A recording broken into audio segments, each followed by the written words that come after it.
Salut la famille, c'est l'héritier, j'espère que vous allez bien, j'espère que vous avez faim. Aujourd'hui, recette super rapide de pâte feuilletée express. Et avec, je vous montre comment je fais une quiche aux légumes. Une quiche aux légumes, mais avec un petit peu de speck pour garder un petit coup de fumée. J'avais pas de lardon, donc j'ai fait avec du speck. J'aurais pu très bien m'en passer. Si vous ne mangez pas de viande, vous enlevez le speck. Mais vous avez une recette de pâte feuilletée, faite super rapidement. Allez. Alors la pâte feuilletée express, la famille, c'est une recette qui m'a permis de démystifier complètement le problème de la pâte feuilletée qui est souvent longue et précise, etc. Là, vous allez voir que c'est super rapide. Le plus important, c'est de gérer la température. Notre ami là, c'est le froid. Donc vous prenez votre beurre, vous le pesez et vous allez le couper en petits cubes qu'on va mettre au congélateur, je dis bien au congélateur, pendant 5 minutes. Voilà, on va se mettre un petit timer.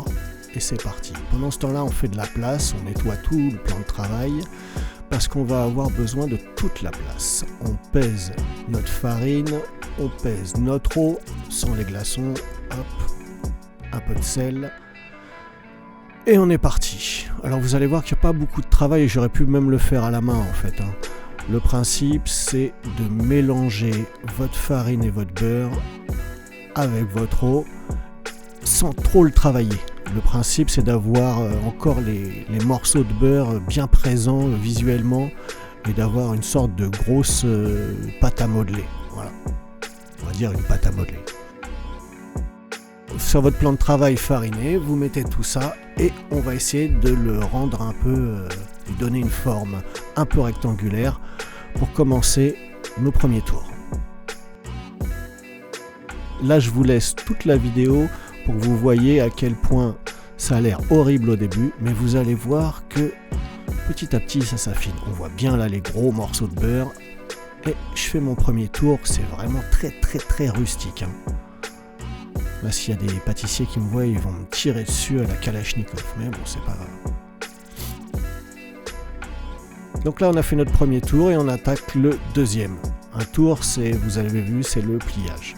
Donc là, je l'étale toujours dans une forme rectangulaire, vraiment grossièrement, et hop, je replie et je forme ma petite enveloppe. Essayez de mettre toujours la pliure du même côté, c'est-à-dire là, en l'occurrence, elle est à droite, et j'attaque mon troisième tour.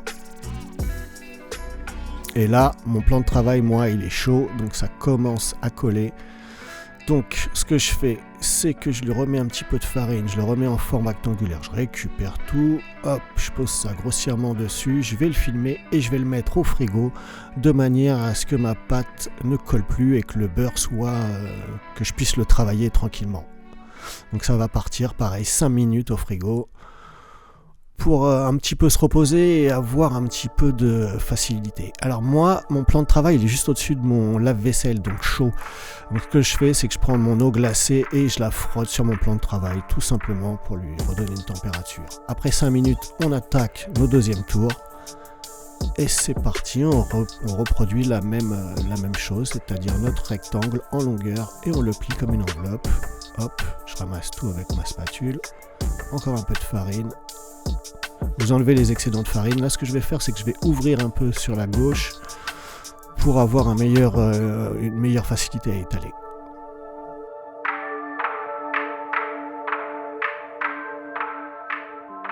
En fait, à partir du 5e tour, vous pouvez commencer à travailler votre truc, mais j'avais envie d'aller plus loin. Donc là, j'ai fait 3 tours au début, 3 tours là. Vous voyez, ça commence à devenir difficile. Donc il va y avoir besoin d'un petit repos, mais vraiment très léger, c'est 5-6 minutes, pas plus. On refilme, hop, et ça repart au frigo pour un petit repos de 5 minutes. Pendant ce temps-là, je fais du nettoyage, je vais refroidir à nouveau mon plan de travail avec mon eau froide. Là, je vais même carrément y aller au glaçon. Voilà, parce que mon lave-vaisselle, bon, plan de travail froid, c'est difficile. Allez, dernier tour, farine. On sort notre magnifique, vous avez vu comme elle est magnifiquement belle là maintenant, je vais l'ouvrir encore pour faciliter mon abaisse, hop, et on continue le pliage.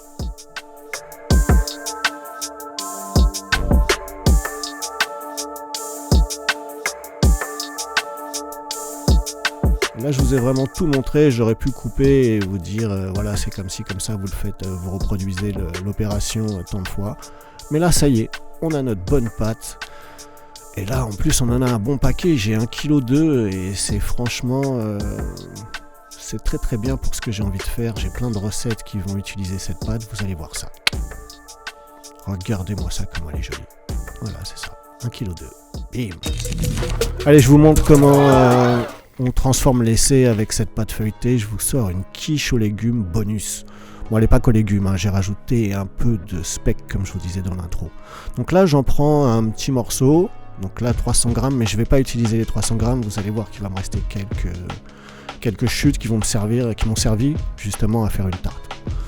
Alors, on abaisse tout ça de manière grossière et de manière à voir le diamètre de votre moule ou de... Là, j'ai utilisé un cercle. Et une grille de pâtissier, c'est vachement bien avec la pâte feuilletée. Ça permet à ce qu'elle cuise bien dessous, qu'elle soit bien cuite de manière homogène partout. Donc avec les doigts, vous appliquez votre pâte un peu partout. Hop, vous la piquez. Et bien sûr, vous gardez vos rognures, vous les remettez au frigo et ça pourra vous servir plus tard. Maintenant, on s'attaque aux légumes. On les découpe avec amour et passion. Et on va se les faire revenir dans un peu d'huile d'olive et un peu de gras d'un poulet rôti qu'on va voir prochainement. Et ça, c'est une autre histoire. Allez, les légumes. On les assaisonne avec un peu d'origan, un peu de romarin, de sel, de poivre. Vous connaissez la routine. Et c'est parti. On va faire cuire nos légumes, pas très longtemps. Et je vais leur rajouter une pointe de fumée avec cette petite tranche de speck coupée en petites lamelles. On déglace vite fait avec un peu de vin blanc. Et on s'arrête là, c'est bon, puisque ça va partir au four après. Alors, on râpe notre fromage, on se casse 2 œufs qu'on va assaisonner sel, poivre, un peu de crème fleurette, on se bat ça en omelette, et ça va être ça notre appareil. Maintenant, on sort notre pâte du frigo, et on va monter tout ça. Alors, on met nos légumes, notre appareil avec notre petite omelette, on rend ça le plus homogène possible, et ensuite, on met notre fromage. Ça part au four à 220 degrés pour à peu près 20 minutes. Ça dépend de votre four. Et voilà le résultat. Une magnifique quiche super rustique, mais je peux vous dire que ça sent incroyablement bon. Vous avez vu dessous comment elle est bien cuite? Et on va goûter ça immédiatement. Et voilà à quoi ça ressemble. Je peux vous dire que c'est très très bon. Écoute. Effectivement, ça croustille. C'est bon. La famille, j'espère que cette recette vous a plu, j'espère que ça va vous motiver à faire ça, là. La pâte feuilletée, mais la pâte feuilletée. Une pâte feuilletée qui a tellement de goût, qui fait plat, qui vraiment est croustillante, écoutez ça. Ah, tu veux pas tester. Aussi bien en sucré qu'en salé, parce que dedans je mets pas de sucre. Elle sert à tout. Bientôt je vous montre la recette numéro 2 autour des pommes, c'est la tarte normande. La tarte normande, vous allez voir, c'est un délice. Ces petites amandes grillées là, cette crème avec ce petit goût de vanille, de rhum, bref. Si comme moi vous êtes gourmand et que vous aimez la pâtisserie, il faut absolument que vous fassiez la tarte normande. Vous n'avez pas fini d'en entendre parler de cette pâte feuilletée. Allez, à très vite la famille, je vous embrasse, portez-vous bien. Et bien sûr, abonnez-vous. Et parlez-en autour de vous. C'était ma recette de la pâte feuilletée express, la famille. Merci d'être resté jusqu'au bout de la vidéo. Parce que tu vas voir que je l'utilise dans plein de recettes. Donc n'hésite pas à t'abonner, parle-en autour de toi, dans ma kitchen. Il se passe plein de trucs et prochainement il va s'en passer encore d'autres. Donc maximum respect si t'es encore là.